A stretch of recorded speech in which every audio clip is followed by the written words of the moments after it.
Howdy, folks. I'm Agricola. I was born in 2007, and I play 1 to 5 players, about 30 minutes of playtime per player. And I'm Caverna. I came out in 2013. I play 1 to 7 players while keeping that 30 minutes per player playtime. Ooh, I sure am hungry. Okay. Both games are worker placement games with a farming theme built on top of them, but they definitely have their differences. Agricola has cards. You can draft those cards or not draft them, and use those cards throughout the game to build improvements and things like that. While Caverna has no cards other than a couple of little cheat sheets that help you along the way.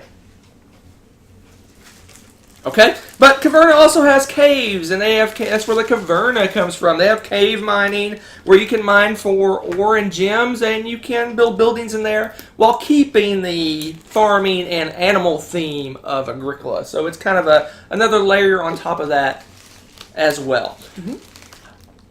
On top of all that, Caverna also has quests with dwarves. Look at these. These are dwarves. Can you believe it? They're dwarves. They go on quests. Not only are they workers, but you can armor them up, give them weapons, and send them on expeditions. So that's on top of what Agricola does for us.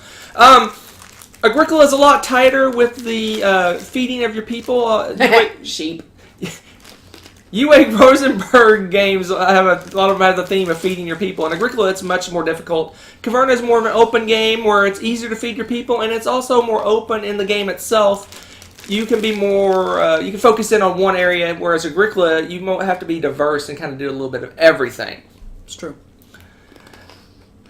The components, love the components of Caverna. Mm-hmm. In fact, we have a nice little broken token thing to show off our components. Here's all the lovely components. They have Anna meeples and vegetables and grain and nice, pretty little rubies, and it's a really cool. The components are amazing for Caverna, and the broken token makes it much easier to set up and to play the game as well. Mm-hmm. So, what do you like about the game? Mm-hmm. Oh, she particularly likes sending the dwarves out and arming them up and sending them on expeditions to get various items. While I like building up your area, and when you're done, you have this cool, all these animals and all this farming and caves and all cool stuff in front of you.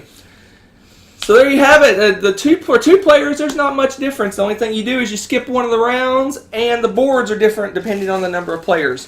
Also, I want to mention that this is set up for the introductory game. You can flip the board over, and there's more buildings that you can build on the back in the more complex game. Yes. So if you're interested in a more difficult game, then you probably want to try Agricola out. Try me out. If you like a little more open game that's a little bit lighter, definitely check out Caverna over here. So thank you so much for watching. Feed your people! Yes.